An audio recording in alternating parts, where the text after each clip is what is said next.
Oh.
Morning. Jim Nawa. I know Gagjibag. We're not officially started yet. We're just gonna get started in about 30 seconds. I'm gonna ask Grand Chief to make his way up. So we'll have the drum stand by with our opening protocols. What will happen once we do get started?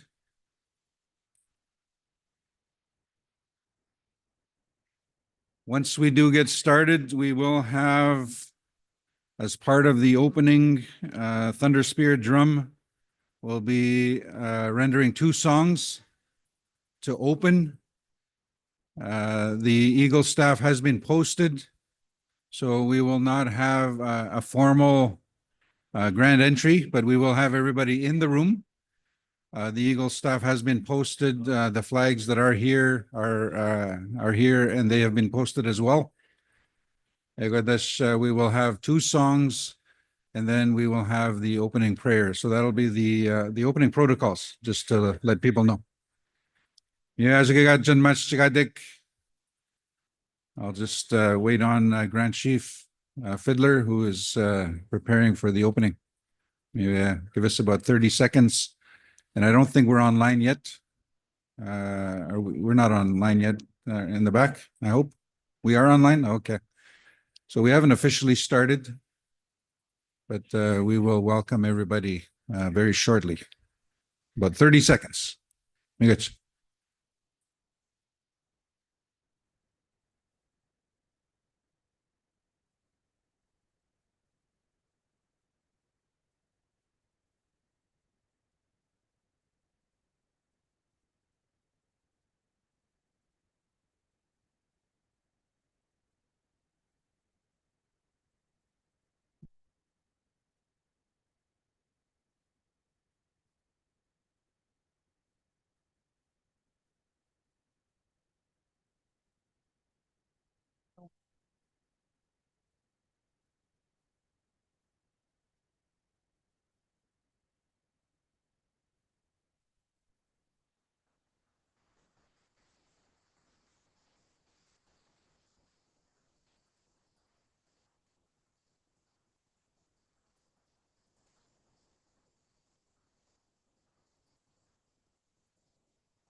Amigo Sigik, Guajeminawa, Gumakanak, Winashonak, Umaka Kaginwanabik, Kchiha Kuskadzak, Ikok, Ginakuminawa, I say Gumach And Chibijaik, I'm grateful and Bimawachidiak, glad that Gumachano. you are joining this What's meeting. Amigo It's happening. Sigik, And in the we are back in about the to start, open the we'll meetings. start off with songs and a prayer from our elder. At this time, we'll turn it over to the drum. They will do two songs. The first one is the welcoming grand entry song, followed by the flag song, and after they do the two songs, we'll have Elder Terry Fiddler come up for the opening prayer.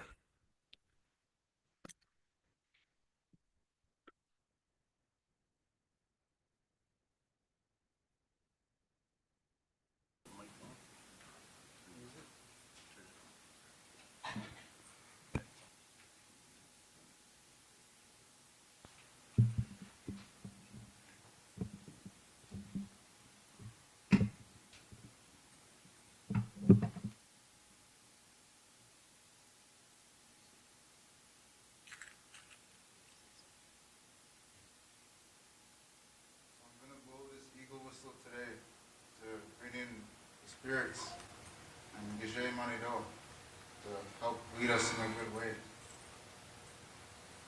provide us strength and not only start with ceremony but start by doing it again in today's time. Let's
Miigwech, Terry.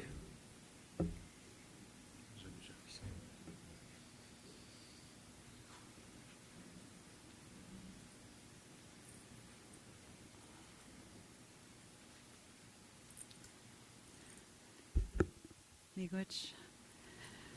Kiwache minog kina magayag kanongam gagache bayag kinog makanag wegega maga kanukiat.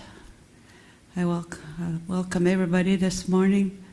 The drum, the items that are surrounding the drum, the songs that were sung this morning, and the items that are on the table here at the front, the leadership table, and the elders, and the youth. I say good morning to you all. And before I say my opening prayer, I just want to do a gentle reminder that we all need in the coming days, and the work that needs to be done. I want to remind the leadership, the proxies, and everybody that's in this room, that we need to put our Creator first in everything we do. We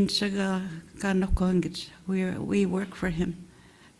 He put us here for a purpose, each one of us, and He gave us all a spirit in your heart, to nurture that spirit, to look after that spirit in a good way.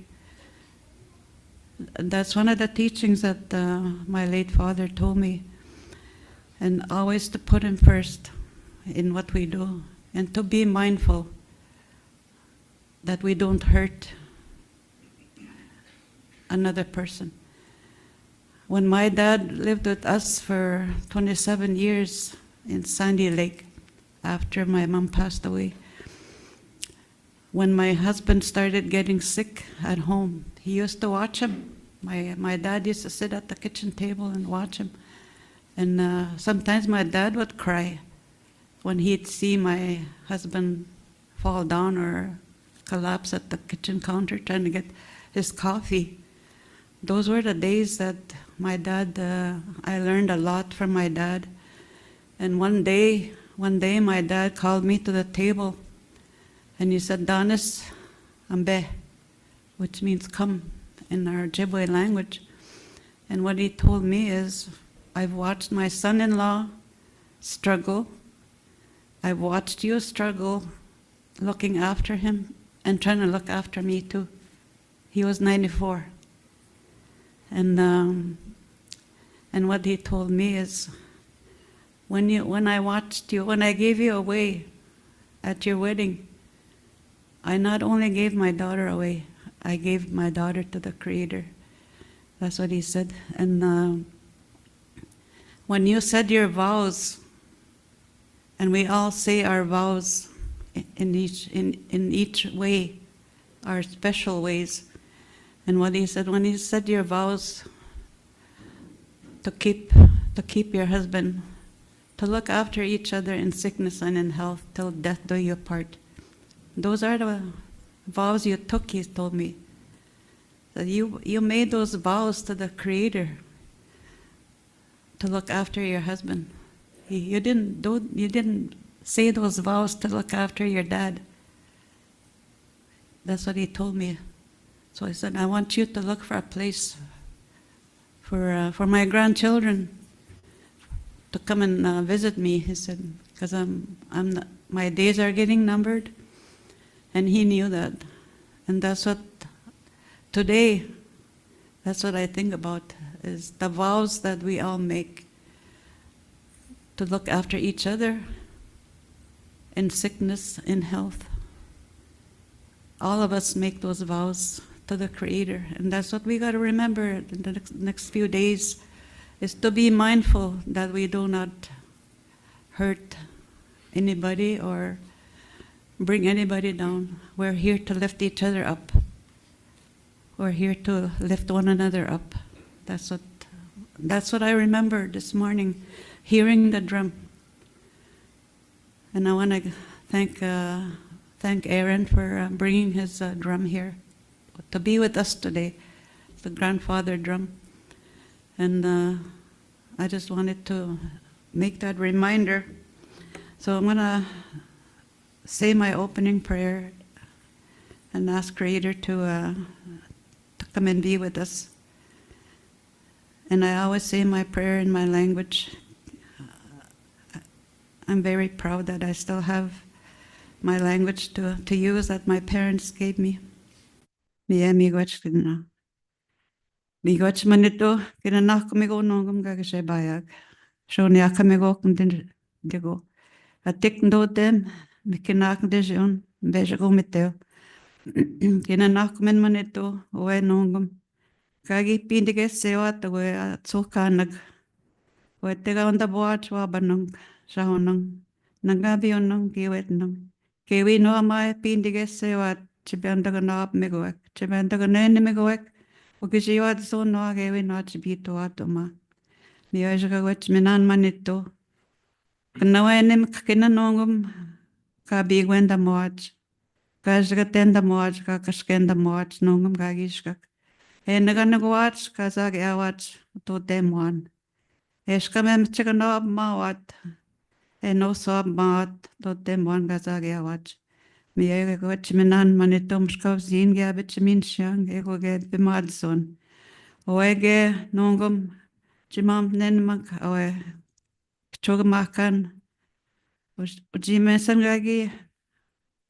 gagi matenagan nagot uitiaganan awe tebinwe bago tenwe maganan oege wetega akuswata akusyoga magong kanawenem minayayon gabich minata oege kitabinon dishmananak chiganain daguswatch oega kaiskoni watch ka kinamonda skoni ga magong gabet chaganain matto aiga nanda chisse watch oega getoska zimna nagmawach kaya namitto den sigishka ke wino wasya chomda watch ega gabet machagegon chikit ben magwatch miyaga bagosenman kcham nanage ga kashktwat nanda chijat emche boach Nandagem chaganoinda guzot. Mie shagawich minan toga bemshko zin madsin chamin shang nongum. Oege nongum gauma mobnanong. Egawich min betag chi segeon. Be catch gegeon chitashagadek.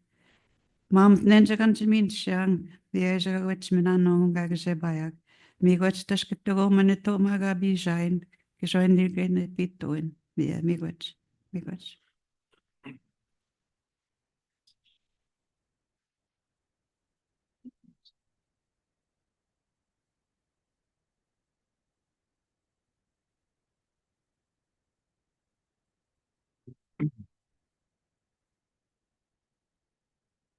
Miigwech, Cherry. Miigwech nagagi kagineo much. So part of the opening ceremony and protocol is to appoint for the leadership, the chiefs and delegates to appoint the co-chairs that will help facilitate this meeting the next few days. So there is in your package, there's a resolution 2509, adoption of chairpersons for the Nan Chiefs Spring Assembly.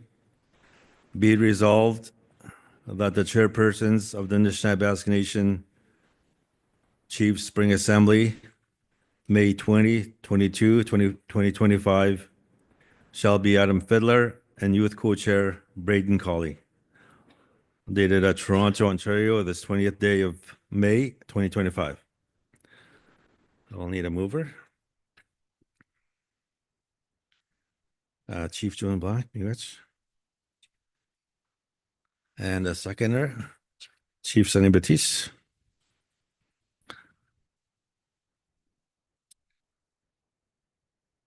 Any abstentions? Any objections from the floor? If not, the motion is carried. So I just want to thank Adam and Braden for agreeing to Sorry, I missed that. Chief Wesley?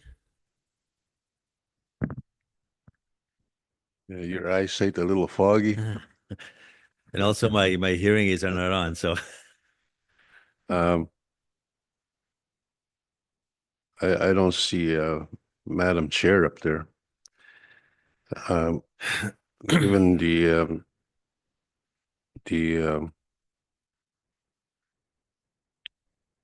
discussion that we're going to have this morning today, the meeting should have balance, and we should have had a woman representative at the chair. And we had specifically asked for one chairperson that's not here, or that's not present today. I would suggest that we have a woman representative up there along with the chairperson to bring that balance. yeah, I agree. And initially, Connie Gray McKay, who usually co-chairs these assemblies, was going to be here, but I think she found out that one of her kids is graduating this week, so unfortunately could not be here to assist our assembly.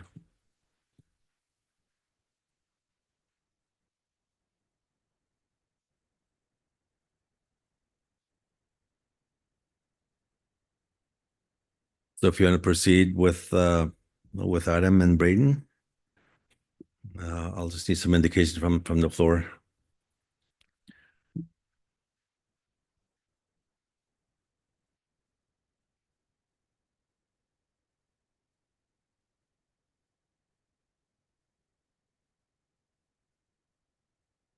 Yeah. Okay.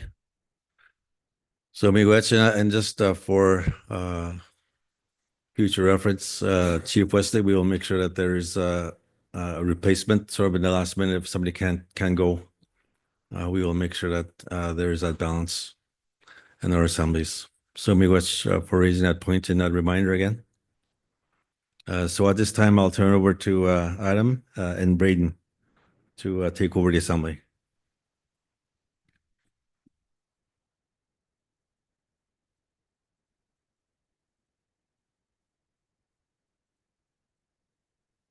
Miigwech, kchugumakan, gwad jimnawa, gachna, magayayig, ugmakanag, uniganit tamagik, ego minam shi noab maguma kchihak, uskad zage noab mak, yud magadana bwaj, maj gumunash nako eskam, ka bijon in uskad zage in maj bienda bizdang kchigegun ka dasn jgadik, ego das miigwech and dinendan. Gachna gwad jimnawa, magabijayig. Ego na da joiga bo sendizn kaz mi ga gizn kan shit ngimis mi ga giz an shini isn kan shit ego nego zagening donji and then shinu. So it's good to be here. Good to see you, Chiefs. Good to see you again. I was just acknowledging the fact that and acknowledging the elders that are here and the youth. It's good to see in the back in the gallery. We have several youth that are here, and it's always nice to see when leadership bring, once in a while, they might bring different youth members to observe in your very important discussion. So that's good to see that. I'd like to acknowledge the drum and Aaron. Where did Aaron go? There you go. Miigwech for opening us in a good way. I mean, our elder Terry Fiddler. Wigak pakanaman. Miigwech. Miigwech yun ga gimkudang kchiha. Wigaw nanong dagos nanong stay doesn't you go in the Yamagan so I would go mando jiniganasens. Ego mina gjiwa dzon nakehi jonjananong dagos nanong. So just very thankful for that message for me from the elder in the prayer that we have very important discussions, very important deliberations, that we put our Creator first, but we also speak from the heart and with compassion in the very important discussions that are going to take place over the next 3 days. So it's good to be here. Thank you for the opportunity to be helping out miigwech. So I'm going to give it to our youth co-chair to provide some comments and introduce himself. Hello there. I just wanted to introduce myself there. My name is Braden Colley there. I was a summer student at NAN here. I want to say uh, from May till, I want to say the end of August, I want to say. I'm sure some of you guys recognize me from the Kiwaywin conference there we had in Constance Lake. From Black Soul First Nation there, and just want to say thank you for having me as co-chair, and thank you.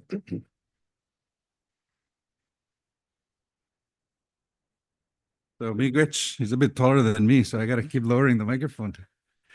Thank you to our youth co-chair. So we're going to get right into it. Procedural motions to start off. One is to adopt the rules of procedure, and the other one is to adopt the agenda. So rules of procedure, it's the same one that we've had for several years, many years.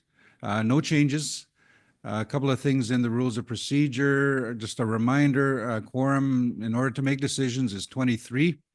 The rules were also amended about 5 years ago to allow virtual. So this assembly is a hybrid. So we have chiefs in the room. We also have a number of chiefs that are registered to join virtually. So as of this morning, we had, I know we had one online. So just a reminder, I have to remind myself to keep looking at the screen here. The chiefs online will be able to speak as well. So other than that, it's same rules, and we will continue with those processes. So we do have a resolution to adopt the rules and procedures. So I'm going to need a mover and a seconder. So it's Resolution 2510. It says, be it resolved that the rules and procedures are adopted for the purposes of the Nishnawbe Aski Nation Special Chiefs Spring Assembly, May 2022, May 20 to 22, 2025. Dated at Toronto, Ontario, this 20th day of May, 2025. So can I have a mover? Chief Constant, thank you. Seconder. For the record, just note takers.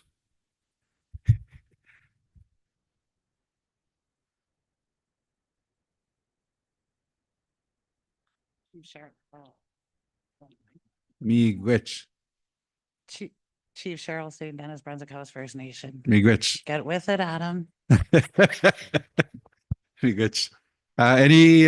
So the resolutions before you, any opposition? Any opposition? I got to do it 3 times because we're online as well. Any opposition? None? Okay, so resolution is carried. We'll follow the same rules as previously established. So next, we have a resolution to adopt the draft agenda. So everyone has a hard copy for the chiefs that are online. I want to make sure, were they emailed electronic copies of the latest version? Do we know? Carissa, I'm going to look to you. Yeah, the chiefs online, did they get hard copy or electronic versions of the agenda? I just want to make sure, and if we can have it put up on the screen, actually, that'll help, just to make sure that those chiefs online can visually see it. But everyone has a hard copy. We do have the agenda, it's version 12. So it starts with day 1, breakfast at 8 a.m. Registration opens, 9 a.m. the drum. And again, acknowledge Aaron Terrio and the Thunder Spirit Traditional. We had the opening prayer with Elder Terry Fiddler, the adoption of the co-chairs led by Grand Chief Fiddler, the call to order with the chairpersons. Actually, I never formally said we now call the meeting to order, so I'm calling the meeting to order. Reviewing the rules and procedures, reviewing the agenda. We'll have the opening address with Grand Chief Alvin Fiddler. 10 a.m. This matter will need to be in camera. Governance matters. So we do have the governance committee that was mandated by the chiefs in assembly. They will be making a presentation, leading the presentation, and then we'll open it up. A part of that will not need to be in camera. So that'll be later, probably this afternoon. We'll break for lunch, 12 o'clock. I believe we will have lunch served out in the main foyer. We'll continue with governance matters this afternoon. And at 4:30, we'll have remarks from the Elders Council. And then we'll close with a closing prayer and adjourn at 5 o'clock. So that's day 1. Day 2, Wednesday, May 21st. Again, breakfast is provided out front. Registration opens at 8 a.m. 9 a.m. We'll open with a drum and opening prayer. Call to order.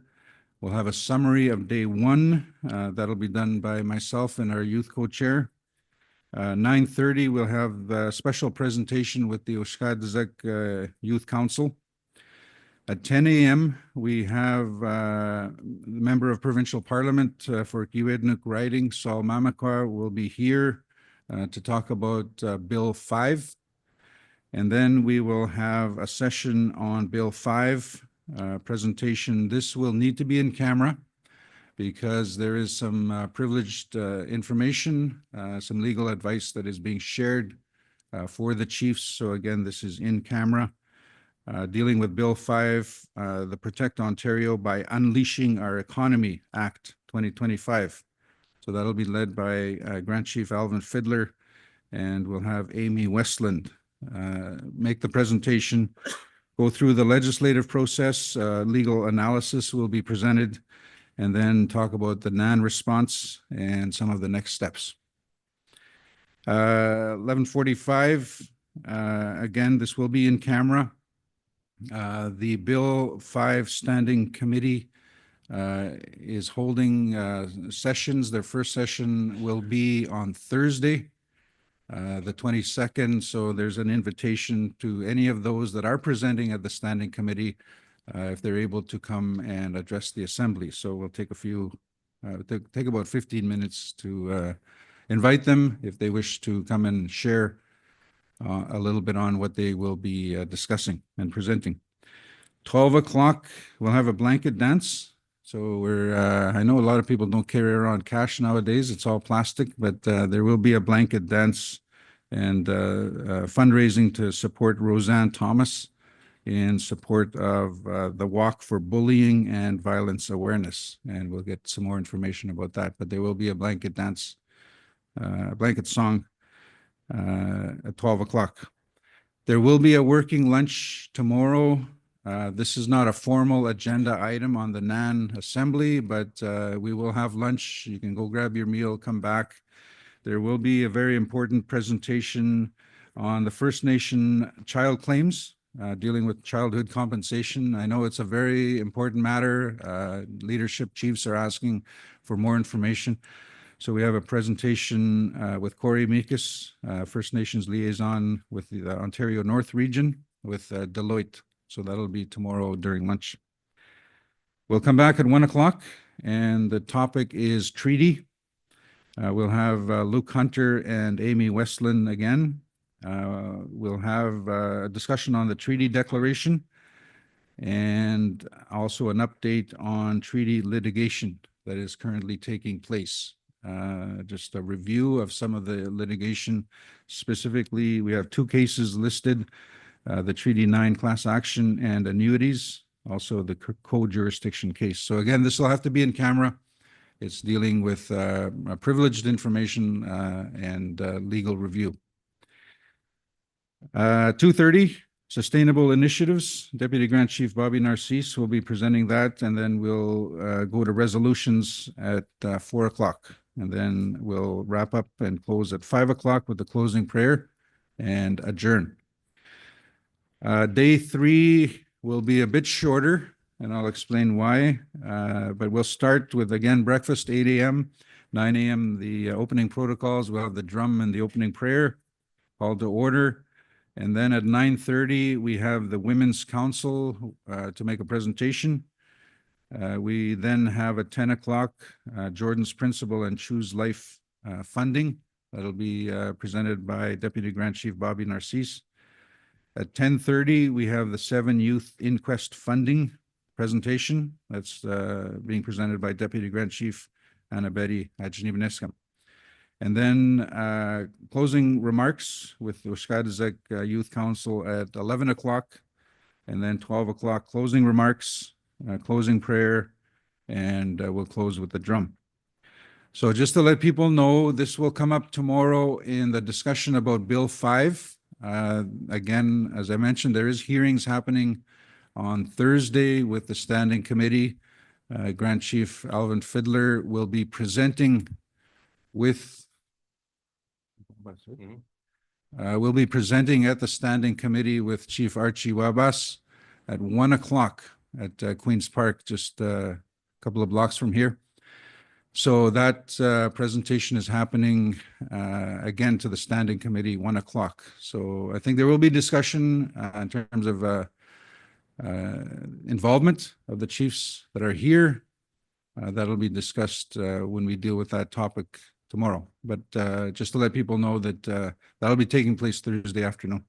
So we are hoping to wrap up by 12:00. So that's the draft agenda, version 12. So what I'll do is I'll ask for a mover and a seconder, and then if there's any discussion or questions, we can open it up. So we have the agenda before you. Can I have a mover? A mover to accept the draft agenda as presented. I don't have version 12. You don't have version 12?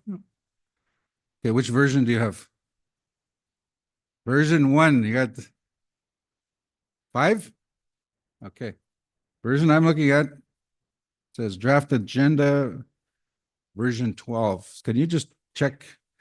So we have gone through it on the screen as well, I believe. So Chief Adlucan, I just want to make sure you got the right version now. Okay, everybody else okay? Okay, that's good. So I'll need a mover and a seconder, and then we can have if there's any discussion on it. Mover. Oh, yeah. Okay, Chief Allen, Miigwech. Just for the note takers again, so we can hear your voice. Chief Allen, turn your microphone on.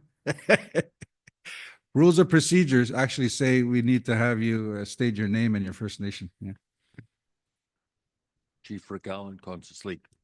Miigwech. Seconder.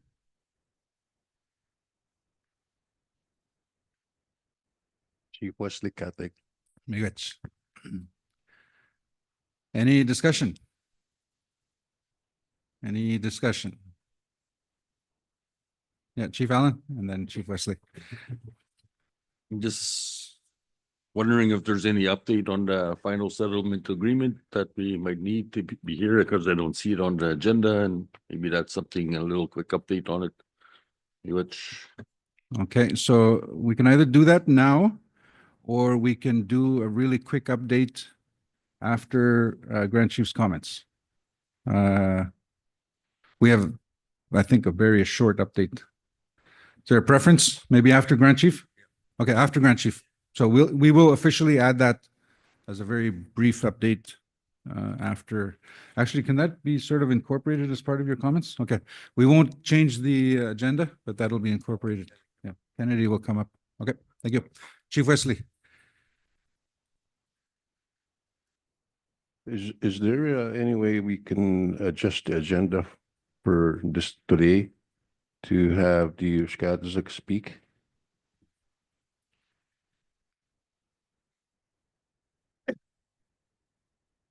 So looking at the Uskadizak, they are actually on the agenda twice. They are on tomorrow, and they are making a special presentation, and they're acknowledging some people who I don't know if they're in the room.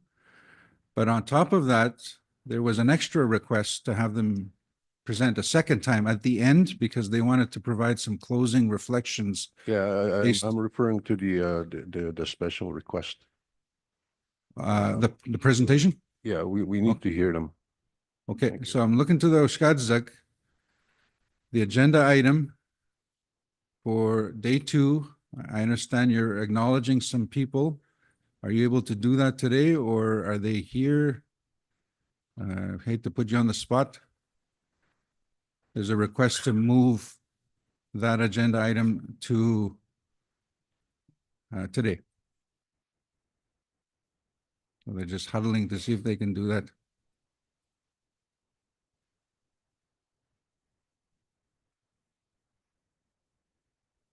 Yeah, we'll have our Uskadizak youth co-chair. Hello? Okay, Wajay. Yes, so we did request time actually on the first day and on the last day, and that was not, I guess, accepted. So we appreciate Chief Russell Wesley for asking that we actually present today, maybe after lunch while we're in camera. Sorry, while we are in camera, or so you want the presentation during the in camera? That's correct, after lunch. Okay. So just for my my information, is that the one, there's a special, you're acknowledging certain people? Is that, We requested time on the last day as our co-chairs, which is myself and Erickson. This is our last Chiefs Assembly and the end of our term. So we requested just time for us to do closing remarks on the last day. okay, all right. So the suggestion is to have that presentation during in camera. So we'll do that either just before lunch or just after lunch. So we'll make that change to the agenda. We'll,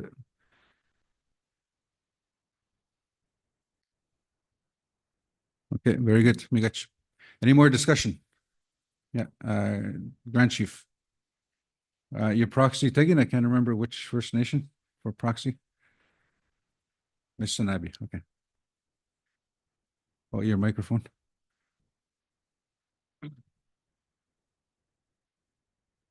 I'm looking to the technicians. His microphone light is flashing. I don't know what that means.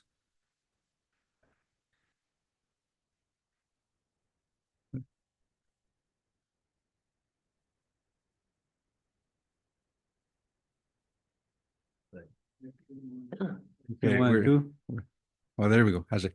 Asi? Yeah. Ayaw sa ninyo mamitunintin. Utigan no bataman umaya ukimawin. Igan no bataman ukimakanak. Igumagan igan bitik. Iguan este gishiok. Awajak ni este skok. Tante muechigation agotano. Yula pachigate yuho. Michisunatigo. Tapwe tapask. Nesta bugumuna. Tane butas tatinuage our tribal council. Ni sos nesta bugatos. Iskentiantene pieguteno. Mashkewak waban. Egumaga mamatao. Egumointigu. Egumagut tagiani tribal councils. Egutandana meswe. Piek. Taskanesit kishiao. Ushkipimatis. Nesteisko. Kayapitsegumi kisunatigo. Engonama wigagwechikenwan. I just wanted to ask a question in respect to the looking at the agenda and the people who will represent or present the matters. I'm thinking about the elders, how were they being selected? Also the women and the youth council. How was those tables were selected? Is it from one individual of each tribal council? Like Mushkegwak, Mamatao, Waban, and the rest of the tribal councils? Are they from each of those tribal councils sitting in that table? That's I wanted to know, and their portfolio is too. We just can have the elders come in and open the prayer and closing the prayer. We should have a special sound for them to involve in the discussions, like our meetings as chiefs. I think they are important and something that we should include in our gatherings and conferences and meetings and so forth. That's wanted to ask, and maybe we can incorporate that in the future. So we can invite each of the elders from each of the tribal councils in the next gatherings and so forth. Agree? Okay, Migoch, Grand Chief. So. Did I hear? I thought I heard. Maybe I'm hearing things. I thought I heard my name over here somewhere. Okay. Grand Chief, we can either put on the agenda for this assembly to have that discussion. Maybe if somebody can come and present the advisory councils, what their role is and how they're selected. Or if you're saying that you'd like that on a future Chiefs Assembly agenda where there is a discussion. We can do either way. We can either just have that short presentation and then a follow-up at a future meeting, Gishman. Or your point has actually been taken, and I'm sure our note takers have taken that, and we can bring it up at the next assembly. Ginugo. Okay. Okay. So what I'm going to propose is because on day 2, Oshkadaza Council, my understanding from the Oshkadaza Council is you were on the agenda for a half hour on day 2, so we're removing that and put you on today. So we'll have a half hour tomorrow morning at 9:30. Does that work, Grand Chief? Okay. Just to have the beginning, just an explanation of the advisory councils and their roles. Okay, you good. So we'll put that day 2, 9:30. Advisory councils. Any more on the agenda?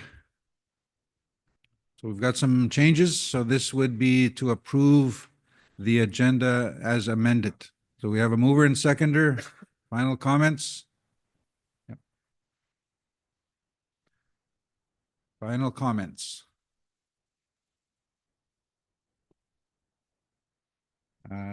Yeah, go ahead. Chief Gagnon. Yeah, good morning, Chief Gagnon, Airline First Nation. It's a question, the in-camera sessions that's being proposed here.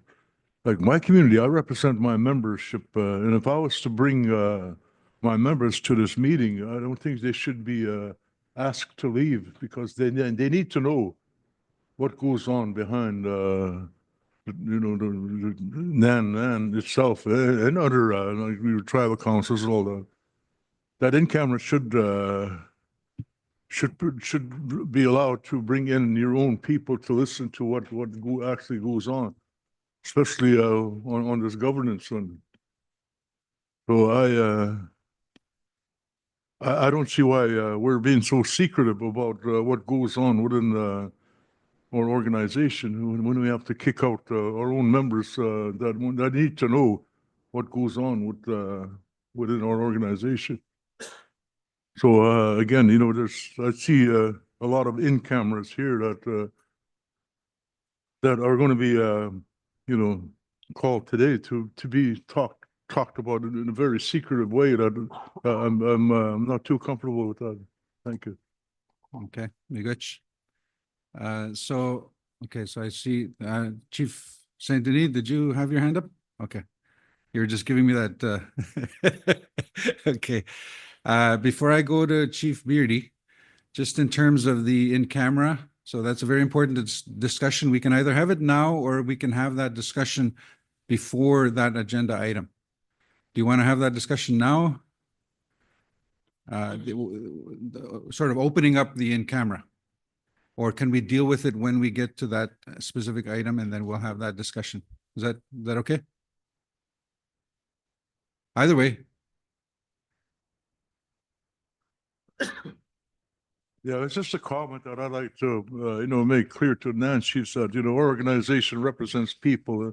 And when we're talking governance, they have the right to know what goes on behind, because I have issues with these governance matters that are coming up regarding our deputy grand chief, and my people are asking me questions. and they have the right to know. And I see some communities here that brought their own members to hear what goes on, and to kick them out is not, very respectful. Miguch. So thank you for those comments. Chief Beardy. Good morning, Chief Beardy. Mr. Gonzaga, it's today I'll address the chiefs here in the room, the Ushkadzak, the Elders Council, in my language, as my language is stout and it resonates authority. I just want to say that you guy could the chief across from me, you there were Miami Kadich. Iwega jigizag job shkoy pan kidan shimna na kumaga ya but we nwashiga yunas goya kuma to be chiefs. It's them. We nwaga gis goya kiwe jamita moek. And ega iwe goya kijnago ke jigizag muapan jigino da muapan anis kuma ugmaunik jigishkan jigawapan. Miwe bungene ogano the man hiwe the nogum hiwe. Iwe ga awaga giwate mokatot hiwe. Miwachi. Miguch Sugmakan. Chief Wabi.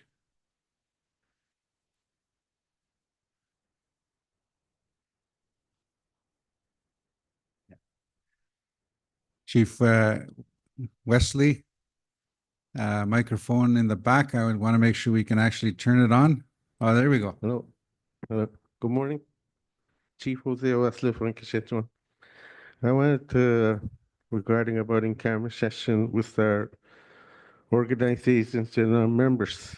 And I believe the only people that should leave here is non-members or government officials are sitting around this table. I believe our workers, our membership should stay in these camera sessions to know what's going on in our tribal council, in our meetings. I believe I disagree to remove everybody here in this table, especially our workers. They should stay and listen in this camera session. Like I said, the government officials, non-members, media should leave this camera sessions. Thank you. Okay, Miguch, Chief Wesley. Did I see another hand up? I think I saw another hand up. Oh, Chief Batiste.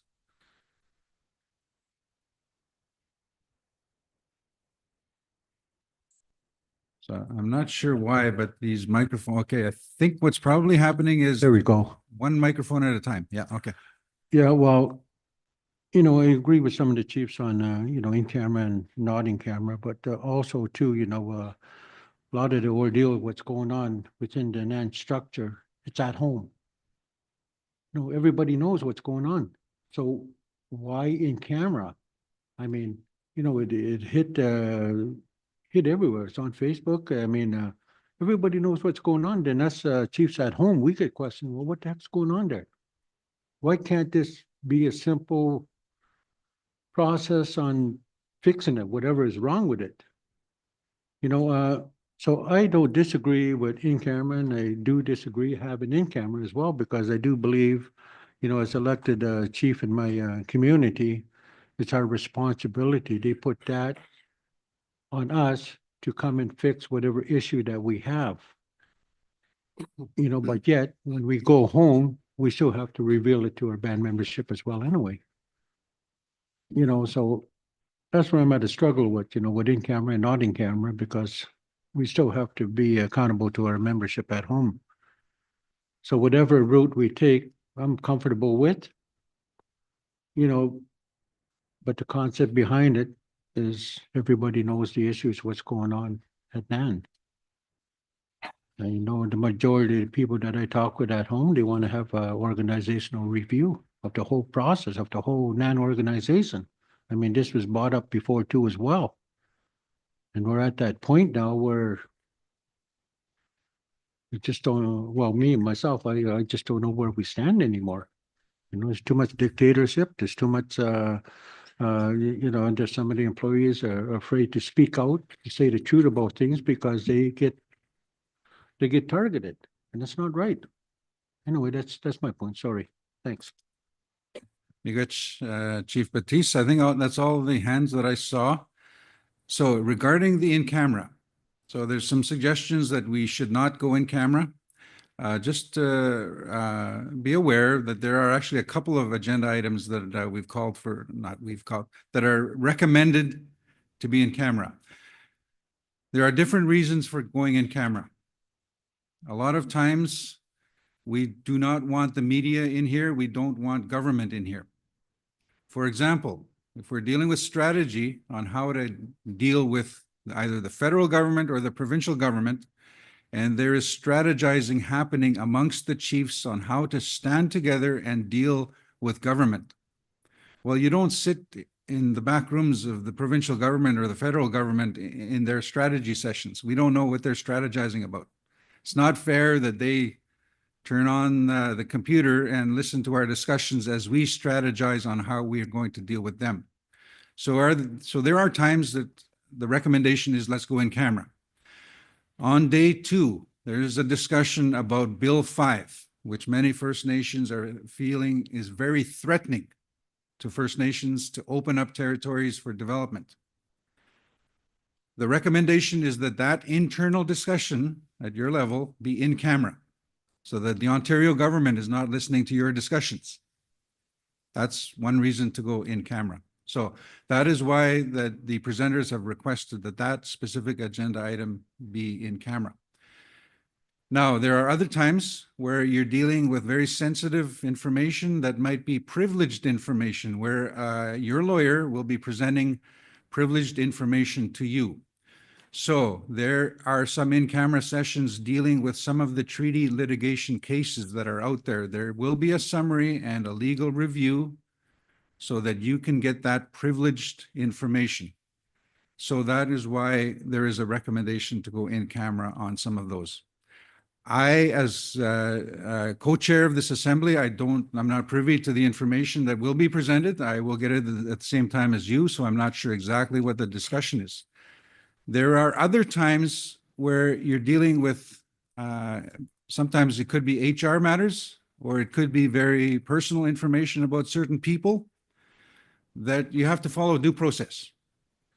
You can't just have a public, open forum, public lynching of somebody publicly. There is a due process sometimes. And so there are many other reasons such as that you need to go in camera. Now, I'm not aware of exactly what is being presented on each of these 3 or 4 items that are recommended to go in camera, but there is that recommendation. So we can, chiefs, the beginning of each item, have that discussion, whether you feel you want to open it up. A lot of times it's just kicking out the media and the government officials and turning off the live feed. But it depends on what the topic is. So I just wanted to clarify that when we say in camera, there's several in camera topics, and it is strongly felt that some of them should be in camera because it is privileged information on some litigation that is happening. If we're dealing specifically with the issue this morning, again, I'm not privy to the information yet in terms of what will be presented, but if there is a recommendation to go in camera, it'll be your decision, chiefs. Again, one of the big examples is we don't want government listening to our internal discussions. And one of the recommendations from Chief Wesley is just kick out government and the media. So again, it's case by case, depending on what the specific topic is. But I don't see any more on the agenda. But we will get to the in-camera level on each of those topics as we get to them. Because we do require a motion to go in camera, and it's your decision at that point.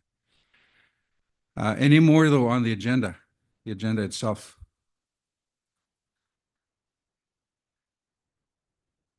Second call. Last call. Nothing online. Okay, so with that, any opposition to the agenda as amended? Any opposition? Any opposition online? I see none. Final call.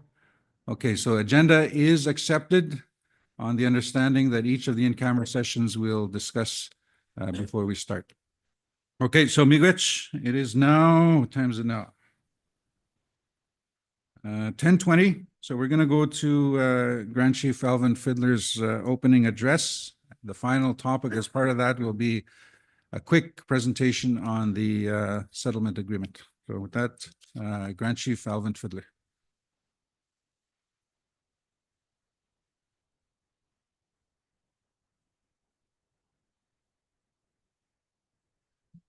Hello, amigos. Good morning, Mina Gitnawa. Umaga gingon biek gumakanak. Unastronik. Kchihag Shkadza Hikog. I just want to say a good morning to all of you. Thank you for being here. Good morning to our team at NAN, our staff, the non-executive, and to all of you that are in this room, and also those that are listening online. And I know this time of the year is usually a busy time for our communities. It's not quite summer. It's not spring. In our language, we would call it Minokamin. And it's usually when the birds come back and the ducks and the rivers are opening up, and we go to the land and we do our spring harvesting. And so I know many of our families are out in the land, and I hope they are keeping safe. But I also know that there are a lot of things happening in our communities.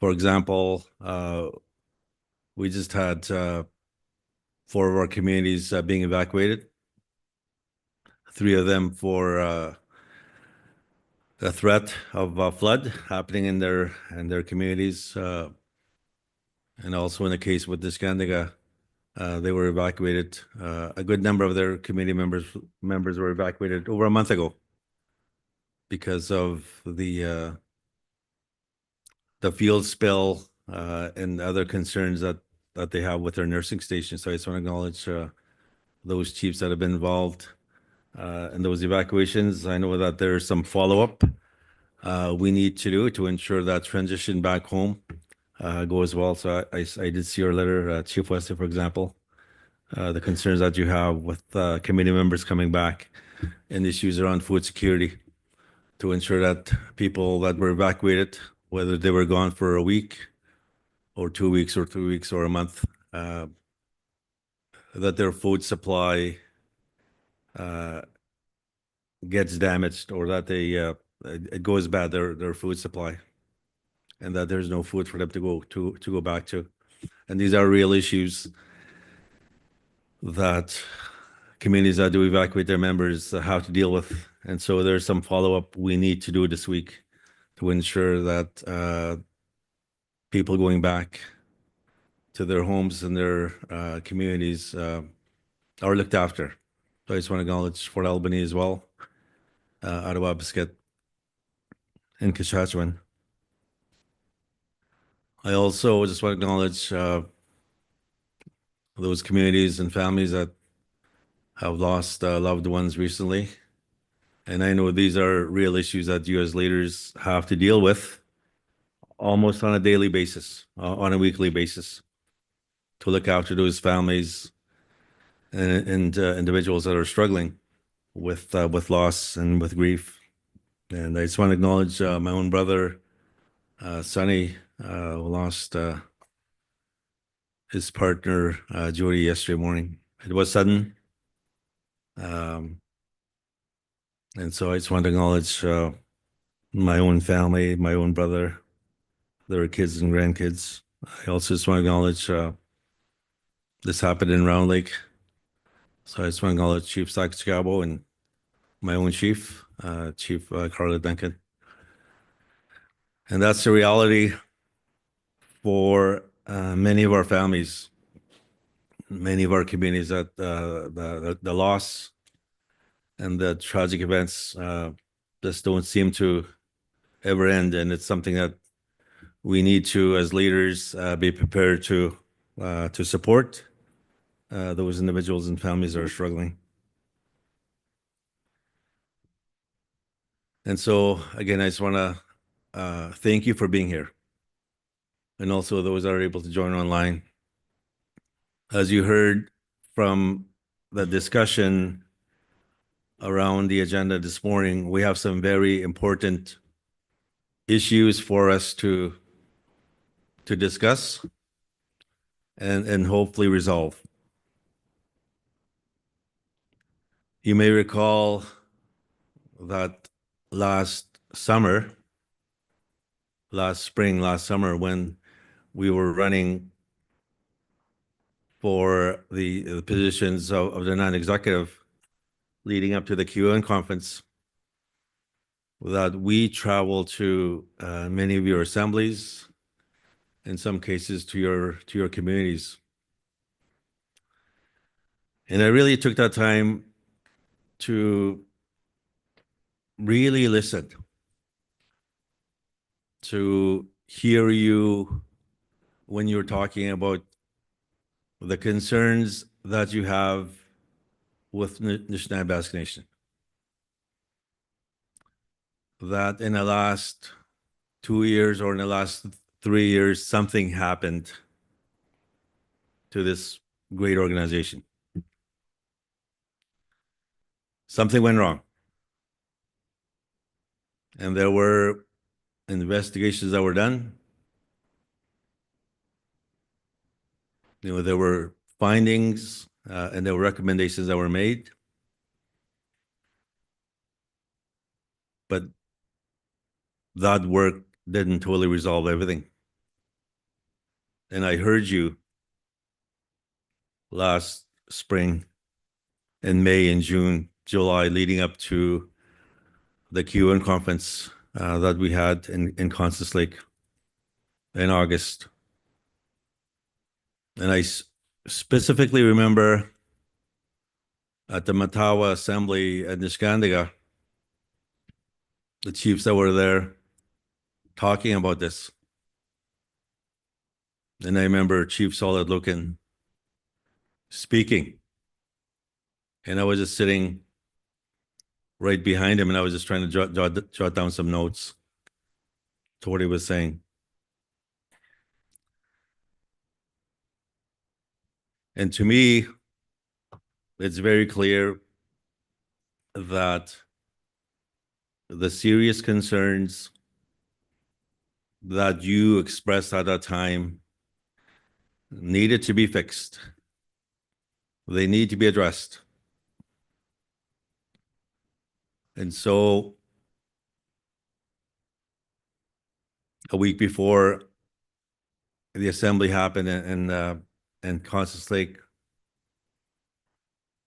I sent a letter to the leadership to validate what you were saying, to acknowledge what you were saying. And in my letter, one of the opening paragraphs, I said, it is time to rethink the way that NAN functions. It is time to be bold and courageous, to make real change at NAN. It won't be easy or comfortable, but it must be done. That's part of the letter I sent to the leadership last August. And we all know that change is never easy. It's almost always uncomfortable. That's why we resist change sometimes, because it makes us uncomfortable. But I know that as a collective, that the NAN leadership, that you still have that vision, the vision that was set by our former leaders, our elders that were there 50 years ago, that you still believe in the work that they set before us.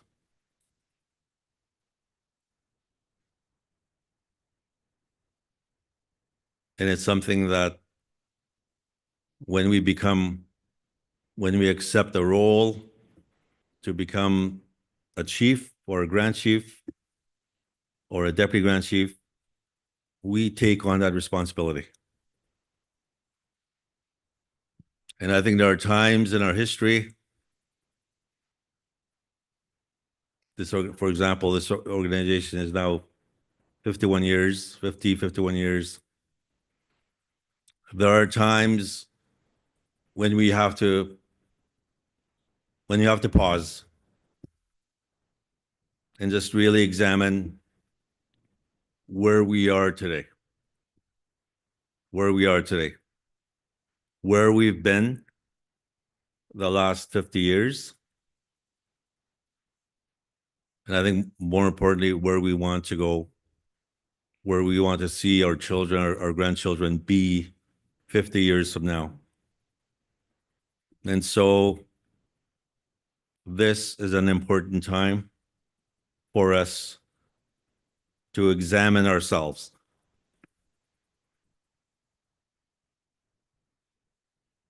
Because as we go through this exercise of fixing our own house, which we all need to be a part of, we know there are threats that are coming down directly at NAN, whether it's from Ontario, from the provincial government that was just recently re-elected. And Premier Doug Ford says he has a strong mandate. He has 4 years to basically do whatever he wants to do. And we're seeing one example of that with Bill 5. That he thinks he can just create what he calls economic zones and do whatever, disregarding everything. Disregarding our treaty, our rights, disregarding the obligations that he has in his government under UNDRIP for free, prior, and informed consent. And there's also threats on the federal front that we need to be mindful of. We just went through a federal election a month ago. And even though it's the same party with a strong minority government, the new prime minister ran under an economic platform. Not so much social. There was very little mention about reconciliation and the relationship with indigenous peoples of this country.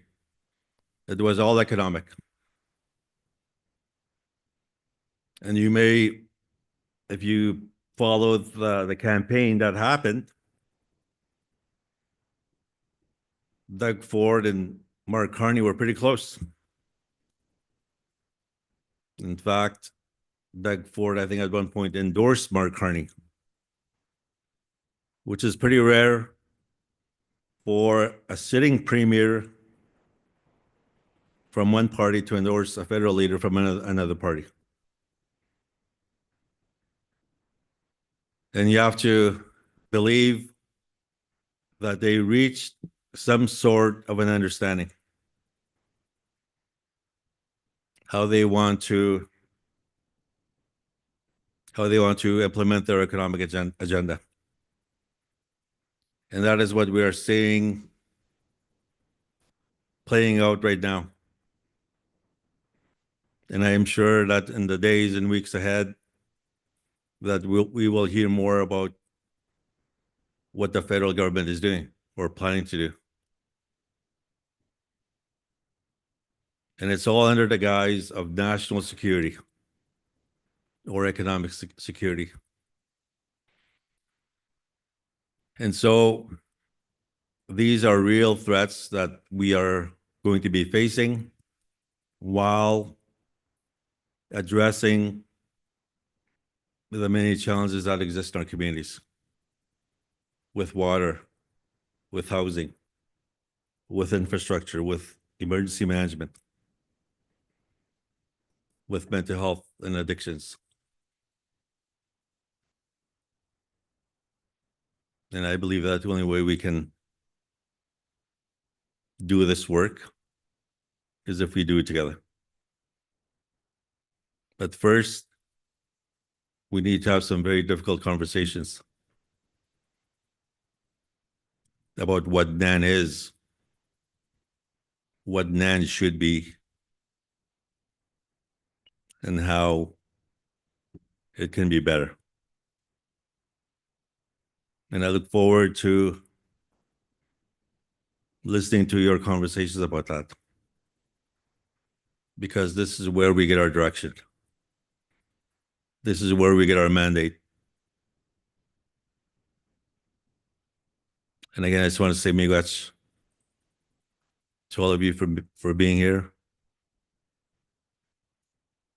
And I look forward to the results and the direction and the mandates that you will give us to move forward with. Ikidyan nakumag mandog iska mesege yanimak kibmatsunan mibuga isagabachis nakumaik minijbak sanimachu imansek wagmachi dona. Amigos.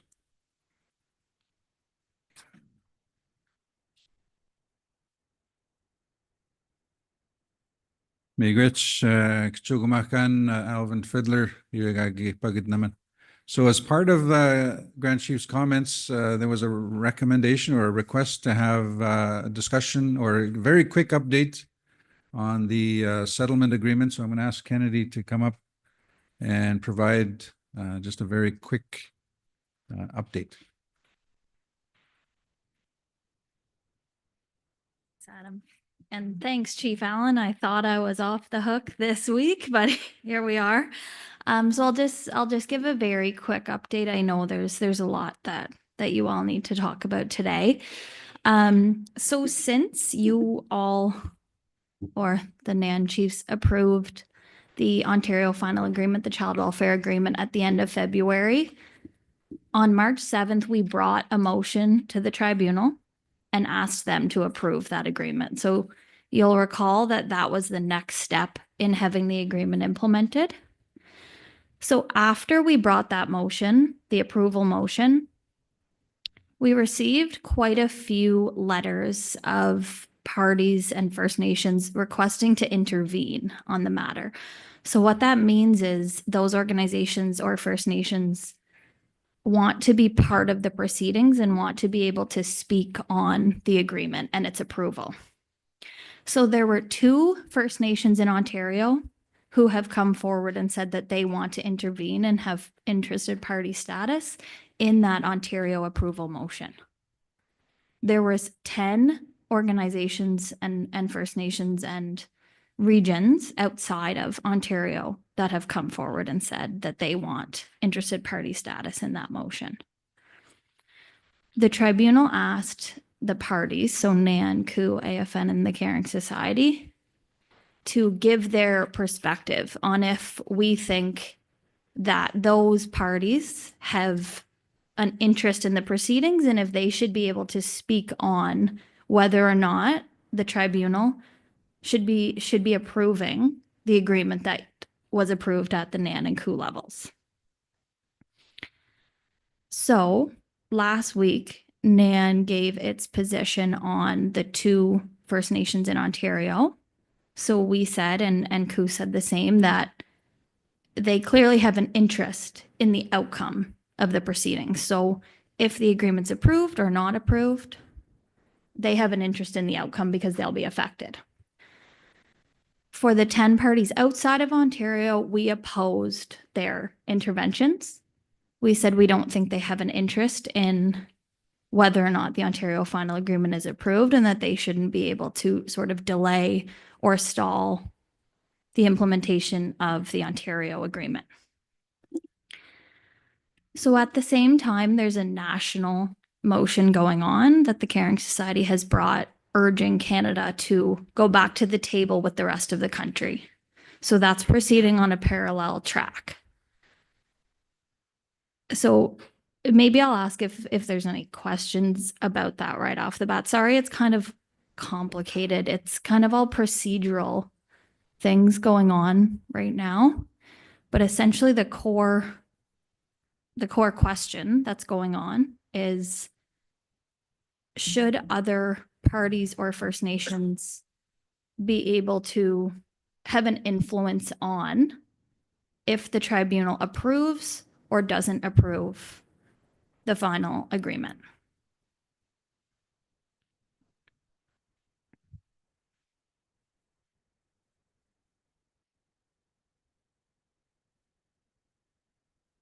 Chief Allen, anything from you? My opinion, they had all that opportunity in Calgary to make that decision and be informed of what direction the Chiefs of Ontario are going to go. So I don't think it's necessary for them to intervene in this process. I think Land spoke and Chiefs of Ontario spoke what their positions are, and I don't think anybody else should intervene in our processes that we have, which And I will say that the resolution that was passed at NAN as well, following the approval about the sort of lack of interference from other regions, was also filed with the tribunal, just for their awareness.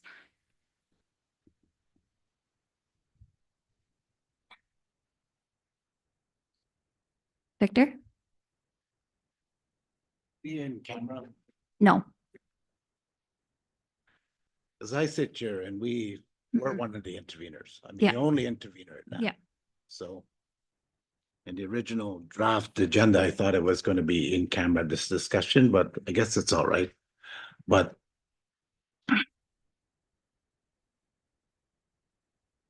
I don't know if I want to say anything on it. I mean, we're rights holders. In Calgary, we looked at that agreement. You know, we followed 65% of the rest of the country and some of the things that would affect our children and families moving forward. And back then it wasn't strong enough, and it's still not strong enough. And you're seeing what ISK is doing now with Choose Life Funding, Jordan's Principle, the pushback. That's what's going to happen with the final settlement agreement too. You know, those community wellness plans, there's so many hoops that First Nations will have to jump through. And I remember when we started these programs, it used to be so easy. Now we're going to discriminate between on and off reserve. We have many First Nations that have van rep services in different localities. You know, it's good for 2 years, and all of a sudden the funding's going to be cut, right? It's a tough call. You know, we fight for everything. We fight for treaty. We fight the Métis Nation of Ontario. You know, we fight Bill 5. I just wanted to see more of a fight for our children. And but we'll say that. I mean, it's a tough place to do an update because we stand alone, right? But we were firm. We were firm right from the start. Our First Nation, our chief. So we'll leave it at that. Yeah, Miigwech, Victor. I know you came in a bit late into the meeting this morning. This was a last minute addition to the agenda. It wasn't really on the agenda. If you were to look at the latest version, it was a request by one of our chiefs to get a briefing on what the latest is. We know there's a lot of moving parts, different parties that are trying to insert themselves through the process. So we just want to give Kennedy a brief opportunity to give a briefing to the leadership that is here. But in terms of the other related issues like Jordan's Principle and Choose Life, and I know that these are real concerns that you have at the community level because you know the services that you've been able to access through Jordan's Principle is for children that are in real need. Some of them would be in a category of complex needs, and they desperately need these services. But if your Jordan's Principle application is delayed or not approved, it has a direct impact on those families and those children. And so, we are involved in that process as well, with Jordan's principal. But I believe that the NAN leadership and the rest of Ontario leadership, why they worked so hard and why they pushed us so hard to negotiate this longer term arrangement is to have some certainty with funding for our children. That recognizing that, and we kept saying this throughout the process, we know it's not a perfect agreement. No agreement ever is. But we believe that this is the best agreement that we can negotiate for our children. And that there would be some certainty there for funding, that there would be time for our leadership to work with their teams, to develop that capacity, to be able to do some planning long term, and developing their own systems, how they want to look after their own children. And to me, that this is what this agreement represents. It's not 10 years because we've already lost 1 year. It will become a 9-year agreement if and when it gets approved and implemented. So this is our update to you this morning. If there's any changes, if there's any significant developments this week or next week, we also know that with the recent federal election that happened, that there is a new minister of ISC. The former Grand Chief of the Quebec Crees is now in charge of this file federally. That we will need to work with her and her team as well moving forward on these other issues. So I know this is important for you, and so we will make sure that we update you and report to you on any new or significant developments that will happen in the weeks and months ahead. Migutch, Grand Chief. So before I go to Chief Batiste, just a reminder, I know that many chiefs have come in since we passed the agenda this morning. So an earlier draft of the agenda had the settlement agreement on the agenda. It was to have been in camera, or maybe I won't have the in-camera discussion, but there was a recommendation to be in camera. The decision was that there was not a lot to update. And that it would not be on the agenda. So it was removed from the draft agenda. This morning, when we went through the draft agenda, there was no agenda item dealing with the settlement agreement. But we did have a question from the floor. Can we have a quick update? So this is just meant as a quick update as to why there is not a full update, because there isn't a lot to update. So this is just a quick update. And the discussion, thought that there would need to be discussion. We're not there yet. So this was just a very quick update to let you know why it's not on the agenda. I'm just paraphrasing, summarizing. I don't mean to limit discussion, but if you do have questions, it's important to hear your questions. Chief Batiste. Yeah, I guess, Chief Batiste from Datham First Nation. I guess my concern about this intervenor status, and I do agree with Chief Richter, we went through this process out in Calgary and we brought it back to Ontario.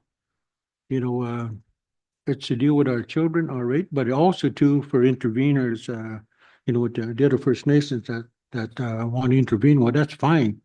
But just as long as, they have their own concerns for their own communities, because they're not going to be dictating on my own community. I mean, we're happy with the process with it. So, I mean, they're not going to be going in and negotiating on our terms. Thank you. Thanks, Chief Batiste. And I think part of why I said that there's also that national motion going on about having Canada come back to the table nationally is because the regions outside of Ontario, they've only intervened on our motion. Like they haven't intervened on that national process. So yeah, I think it touches on what you're talking about, that NAN and COO have no standing to tell FSIN that they can't negotiate their own agreement. So can FSIN tell Nan, that we shouldn't approve our own. I also just want to note, so thanks for the explanation, Adam, and I'm lawyerless here as well, but I think when we had talked about having an in-camera discussion earlier on in the agenda, it would have been more of a discussion on our legal positions and things. So everything that I shared with you this morning is public record. So it's not confidential, thankfully. But I do just want to note too and say to Victor that I understand it's kind of an odd situation, and I'm sorry that I don't want to put you on the spot by any means in this situation. So I just wanted to say that as well. Any other questions? Chief Obas? Sorry. Good morning. Chief Archie Wabas, Wannemanna Lake First Nation. As I hear your brief presentation, Chiefs of Ontario, Nan, and Canada had signed that agreement, right? Yep. And it has to go through a tribunal. And there seems to be interveners in the process, kind of questioning, or I don't know what's the what's going to be the issue. I would like to know what's a time frame, what's a timeline here? Is it a year until they know if it's going to be if tribunal is going to okay that agreement or not? Like, what's a timeline here? Do you have any idea? I don't have a great idea. I can say that when we negotiated it and had it signed at the end of February, we had somewhat calculated in for a bit of these delays. So the plan had always been that it needed to be approved before next April, at least with enough time so that Canada could be prepared on April 1st, 2026 to implement this program.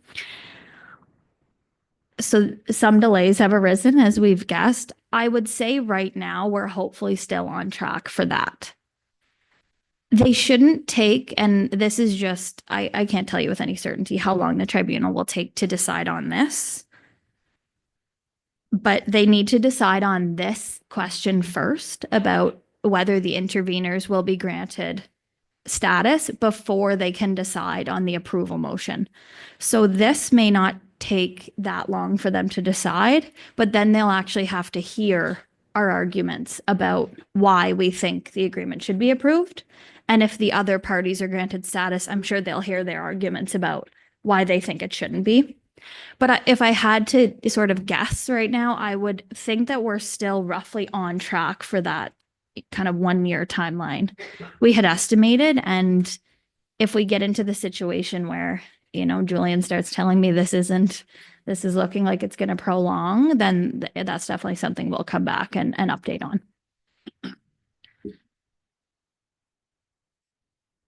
Anyone else? Okay. Good.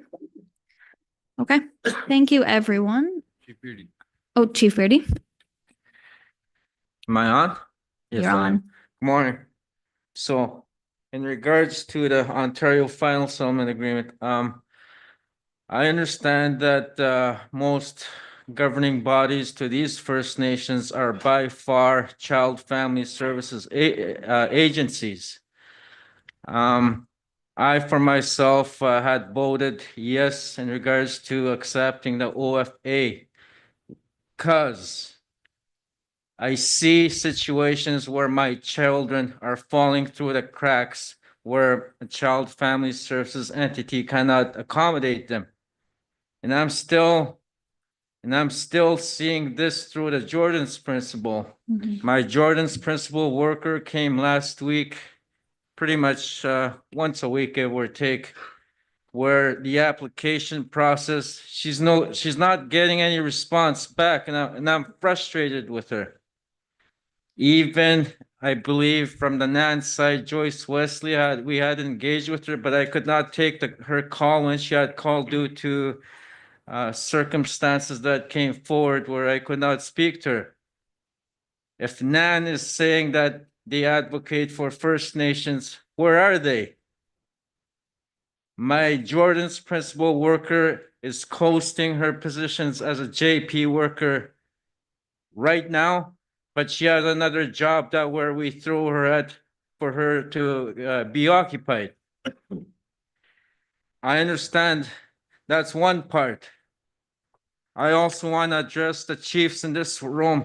The banner I'm looking at over there says unity, strength, success. When we had voted in, I seen the chief to my left here address that he was opposed to it. And I already knew at that time he opposed it because of the formula-based funding that his First Nation will receive. We should try and help our fellow chief here at the table here. How can we accommodate what he requires? If unity is the one word here that governs this body, we're leaving him behind. We should leave no man behind, leave no community behind. How can we do that? How can we help him?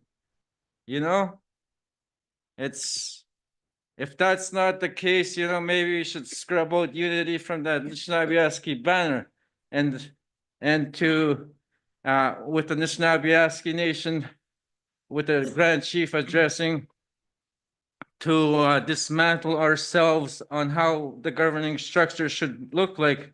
I have a few ideas to that, but I'll comment when the time comes. Thank you. Thanks, Chief Beardy.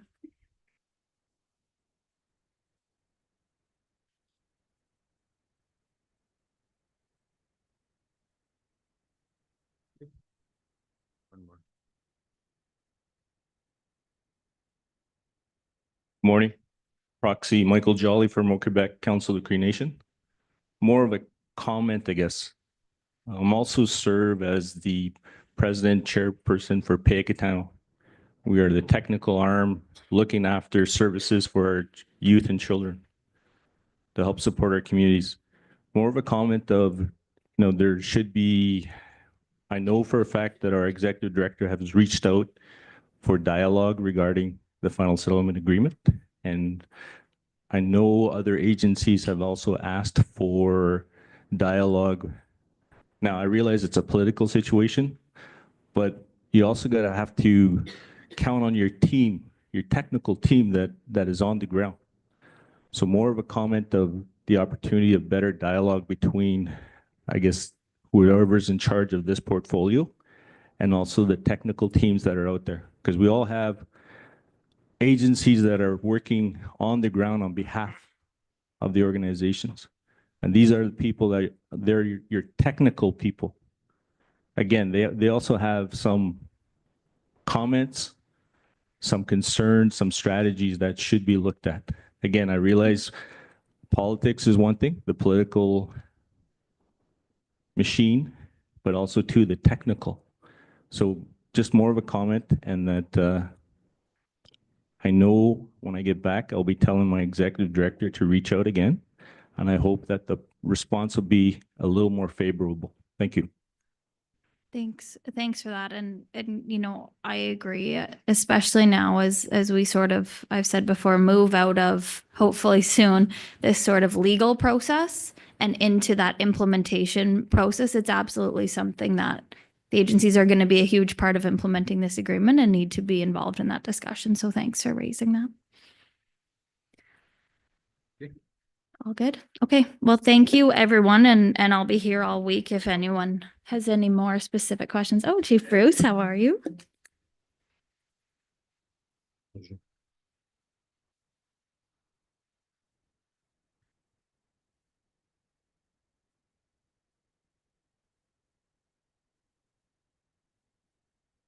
Oh, bonjour. Name Chief Bruce at Panishkam, this is Kaza, Okamakan, Martin Falls First Nation. Miigwech Nikit, Yakana Yaya Kama, Wamago, Yakana Haya. Longum Singing Douglashan, the Minantan Douglas Nigatega was she knocking the gown. I wanted to convey my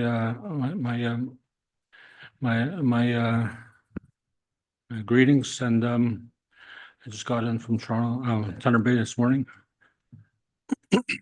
I'm kind of concerned that, I don't know if I missed it, but, I want to see if that, we're having a in-camera session on the, child welfare settlement.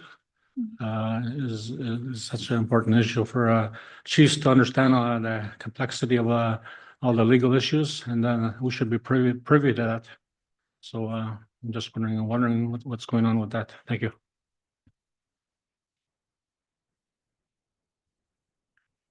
Yeah, so we can, if you want, if it would be helpful, I can put everything I said today into a written form for the chiefs and pass it out tomorrow. I think we had thought that this wouldn't be the most pressing item, but Chief Allen has brought it up. So I'll do that tomorrow and I'll hand it around and I'll be here if we need to have more conversations about it.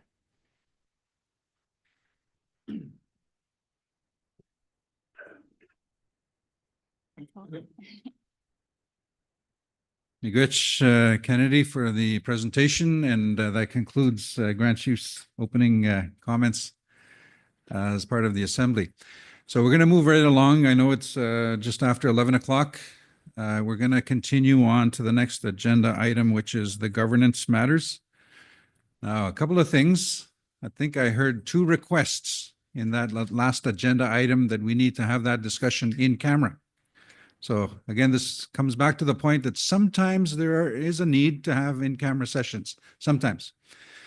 I know the challenge with that, and maybe I'm going beyond my role as chair here, but I know the challenge with that is when you turn off the live feed, that people back home are concerned. There's a bit of an uproar on social media. There they go, talking in secret behind our backs again. I know that's a concern. But there are times where we do have to go in camera. Perfect example we talked about earlier, when you're strategizing on how you are going to deal with government. For example, Bill 5 is a big issue right now in Ontario. First Nations have real problems with it. There will be discussion tomorrow on Bill 5 on how to tackle that issue, strategize against the province of Ontario. You don't want the province of Ontario listening to your strategy session. We don't listen to theirs. So there would be a need for that to go in camera. So sometimes there is a purpose, and the hope is that leadership would then go back to the communities and share that information with their people internally. So just wanted to raise that.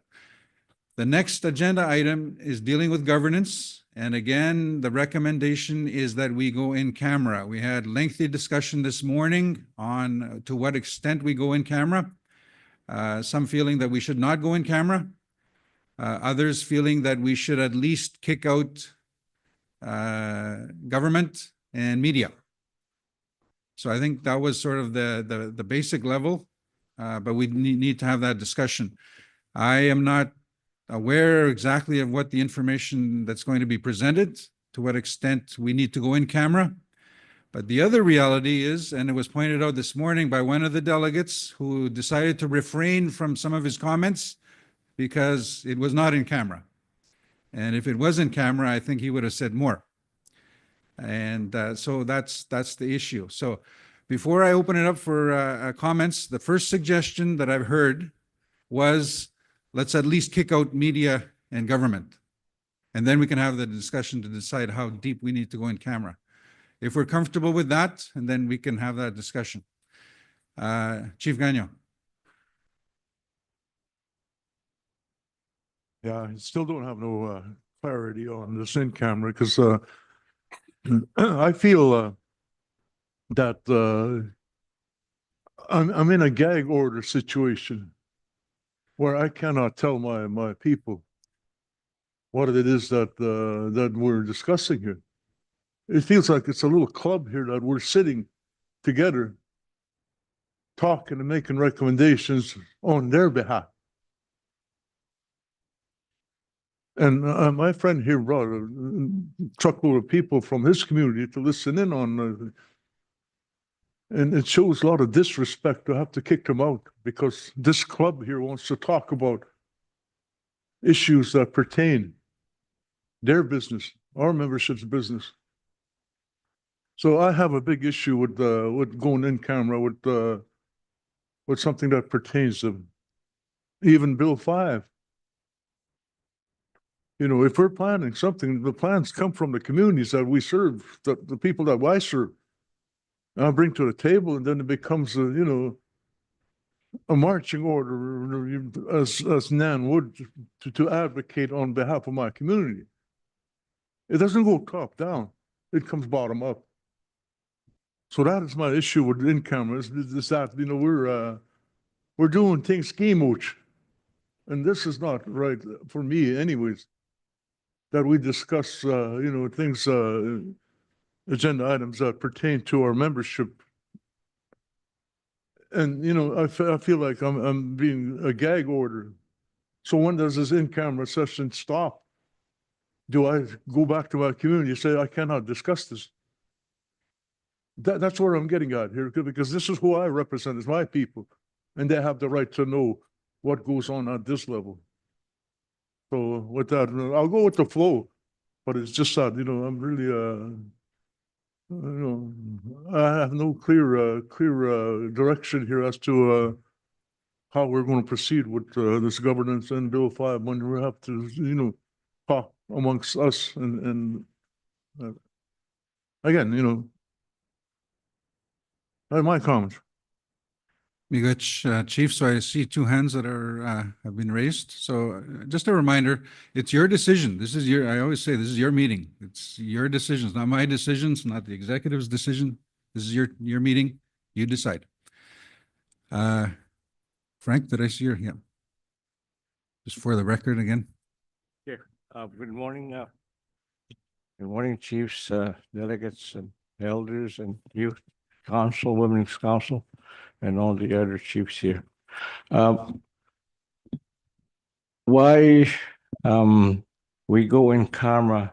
I agree with Chief Daniel in relation when he says that the people should be involved in the presentation and discussion of in camera matters. But there's certain things that we have to keep in mind when we talk about these issues. There's the privacy issue to the persons that are involved in the case in the matters that we are to discuss. And there's a confidentiality issues in relation to the client solicitor privilege. We're talking about legal matters that affect individuals and so on in this discussion. And also we can an investigation is being conducted, and we want to protect the integrity of the investigation, because that's important, because we want to make sure that we get all the facts straight in when we talk about matters that's before the governance committee. So I would like our legal counsel to further explain why this matter is done. But in relation to in camera session, we usually say who can stay, technicians, community members, and so forth. You usually can stay based on media and the governments that are not required to be part of these discussions. It goes out anyways, no matter how hard we try to seal the discussions from the public, it goes all over the place. So I'm going to ask Michael Sherry to give us an overview of what we're talking about, in particular this next presentation. Thank you. Okay, Miguel, so we'll have Mike Sherry. Thanks, Mr. Chairman, and thanks, Frank, and all the chiefs and others present. Yeah, I do know what is going to be discussed. So to me, there's two governance matters. The one that's slated for this afternoon is more general and discussion around policy, which could lead to kind of an open forum for people's ideas, chief's ideas about governance structures and recommendations. That one can be a much more open dialogue, but the one that's slated for this morning, I would sort of echoes Frank's comments that it's a different kind of discussion. It's much more focused on individuals, and there's privacy concerns, confidentiality concerns, and if it's a completely open discussion, that can create liability risks for not only the organization but also for individuals who say things. So and also Frank indicated that there is an independent investigation that's going on into the matter that Chiefs will be talking about this morning, and we don't want to compromise the integrity of that independent investigation because it's not completed. So for all those reasons, I would strongly recommend that the first part of the governance discussion, which is specific to individuals and things that may or may not have happened recently, that be very much an in-camera session focused on leadership, but there would be a chance in the second part of the day to have the much more open forum for general policy matters. Thank you. Mike, Chief Saint Denis. Yeah, Chief across from me has pretty much said what I was going to say. In camera isn't important at some stages. We'd always were taught media, govern it, don't let them know where you're coming from, So I think there is times where we do need to. And I think that's going to be a top discussion when we need to and when we don't. But I'd like to thank the chief for his words also and the sharing of that, because at some point in camera does need to happen. And just on a comment, I do agree. Our membership does need to know. When we go back, it's heard through our words to our membership. Sometimes they need to hear it for themselves. But again, when is that? When can that happen? When can it can't? I think we just need to be mindful. And to Victor over there, I mean, he held back because of in camera. I think the respect around is we all have our own vision of when in camera, when not to be in camera. So I think that should be mindful too, is the respect of all chiefs around the table, requesting when it needs to be in camera, because again, we're shutting ourselves down because we won't speak on the mic, we won't talk, and we won't say what we have to if it's not in camera. And it's not to try to go behind anybody's back. It's just try to save, what we think as a people and how we're gonna come at the government. So I just wanted to say that. Okay, Miigwech. So again, chiefs, this is your meeting. You decide whether you want to go in camera. So I'm hearing different understandings, different thoughts. So if we want to go in camera, here's a consideration. Have the motion to go in camera first, but just to kick out media and government. That's what I'm hearing. And then you can have an in-depth discussion about all of the other non-members that are here. After that is one thought. So I'm hearing two, Chief Black and then Chief Batiste. Hang on. Can you hear me? Oh, there we go.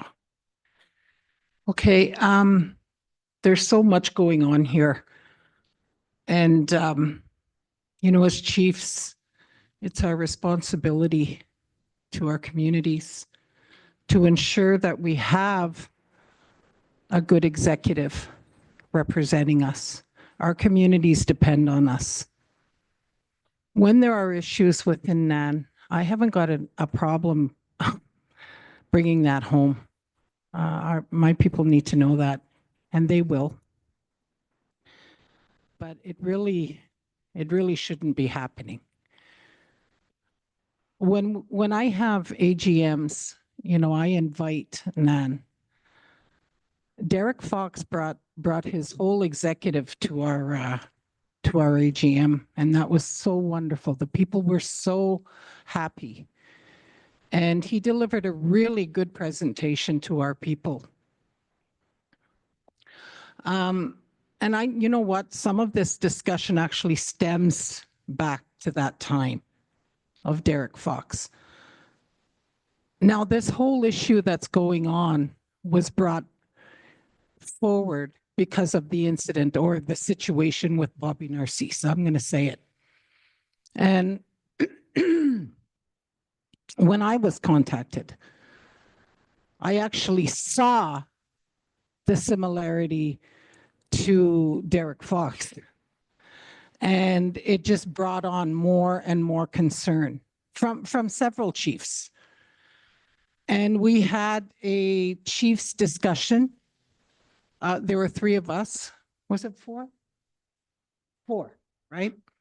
And we had a discussion with Nan, and we recommended that we have an in-camera session. And Chief Batiste, Sonny Batiste, really reinforced that we need to talk together as chiefs. We need to just take control and deal with this executive matter. We have to do that. That's our responsibility. And by no means do we want to disregard our membership, our NAN constituents. Never. They need to know what's going on. Definitely. That was the whole purpose behind having a in-camera session, was to get control of what's going on, hear the information, and it's true. We are, we don't want any liabilities here, because we've had to say names. We've had to bring forward the actual concerns. And in order to do that, we need to know who's involved. We need to know who's named. And as chiefs, we should be comfortable enough to share that amongst ourselves and not have to worry about this going back to the executive, and then one of us chiefs get ostracized or excluded from future discussions. There is, you heard it from Airland. He's talking about the boys club. That's very true. That happens everywhere, and that's been funneled into our communities. And it takes a lot of courage to bring change and dealing with that. And it's a process, and it takes time. But it's possible, because people want to hear honesty. Okay, they want to have honesty now. We want to have confidence in our executive. I personally was wondering where our executive was when we elected them in Constance Lake, and then they weren't coming to our communities. I had waited and waited. And I had asked, where's our executive here? Why is the work not getting done? Well, I was told that there's going to be restructuring going on, and we had to be patient. Well, where's the report to that restructuring? I'd like to know. Okay, you took how many months to do that? And where is that report for us, so that we know what it looks like? Maybe you have that. I don't know. I don't have it. Maybe I missed that meeting. I'm not sure. But that's one question that I have. And again, we're not out to bring harm to anybody, as the elder said this morning in her prayer. That's not the intention here. Or when the 4 of us had our discussion and having an in-camera. We don't want to bring harm to anybody, but we do need to correct what's going on, because this does not look good for our youth council. And they want to speak to us, and I think we have to hear them. But I mean, this situation we need to stop this. Whatever's happening there, that we're moving our executive here, you can't be doing that. We've elected them. That was our decision. And why don't we have a say in correcting that if there's a problem? Like, we all have that right here. So that was the purpose for the in-camera, was just so that we could just talk as chiefs openly, honestly, because we know that when we speak, that sometimes somebody will take that information, it becomes manipulated. That's lateral violence, right? And that exists everywhere. And we need to talk, and we need our NAN organization to know that we're taking control here, and that we are providing the leadership that they need. You see, when you have an organization that's led by board of directors or chiefs, and then the chiefs are all in other areas, right, in their own communities, the executive is left to manage our directives here. We've given directives, and they're left to manage that. There's a breakdown in that because some of the chiefs don't get the answers that they need. I've been listening. So that's the whole purpose, and we do, and it's true, like we got to remember confidentiality, privacy, right? We can't be putting ourselves in, make this a big liability issue here. But at the same time, you know, we have the power as leadership to do what we need to do to correct this. So let's get down to it. Let's find out what's going on, and come to some solutions. Miigwech. Miigwech, Chief Black. Chief Batiste, no, you're good. Proxy Batiste.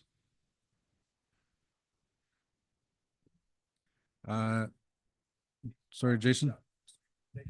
Chief Black, if you can mute. There we go. Just one thing. I think the request for the in-camera came from the folks that we asked to manage this issue, right? This comes from the governance committee, and I'm assuming that we're going to get a report from, you know, one of the chiefs of the Waban Tribal Council who has taken on the liability to deal with what I think are sensitive corporate matters. This is not about politics. This is now about, to me, a legal issue on corporate matters. And in order to protect those folks at the governance committee that organized the investigation and have done the things on our behalf, they need to be protected because they're the ones that are going to have to wear it when, you know, gets out into the public through social media and things get spun out of control. So I think we need to be extremely careful. And the folks that aren't corporately responsible, like y'all are, like I am sitting here as a director of the corporation today. This is a corporate matter, and I think you know, anybody that doesn't have direct involvement in that needs to be asked to politely let the work continue. And we've asked chiefs to you know, deliberate, and I know Chief Jen gave a brief report to our chiefs and said, I can't really tell you because it's under investigation. And I know why she said that, because she's going to be the one that's going to have to wear it at the end of the day. So I have to respect that, and I have to let that work continue. And if the request from that group is that we have to have an in-camera talk, there's good reason for that, and I think we need to let that happen. So I would move that we move to an in-camera session. Miigwech. Okay, Miigwech. So the recommendation, again, this is your decision, not my decision, your decision. Recommendation is to go in camera. So to start that process, I need a mover and a seconder to go in camera. You're moving and seconding? Okay, so mover is Chief Batiste, seconder Chief Saint Denis. Motion to go in camera. Any opposition to that motion? While we're doing that, I just want to clarify. Initially, the recommendation is to remove government, media, and industry. And then we'll have a discussion after that, how deep to go in camera. So we have a mover and seconder. Any opposition? Online? Nobody raising their hands? Okay, so there's no opposition, so we will now go in camera. We're going to ask everybody in the room from media, government, or industry, please to leave the room. And by virtue of kicking them out, we have to turn off the live feed as well so that they are not privy to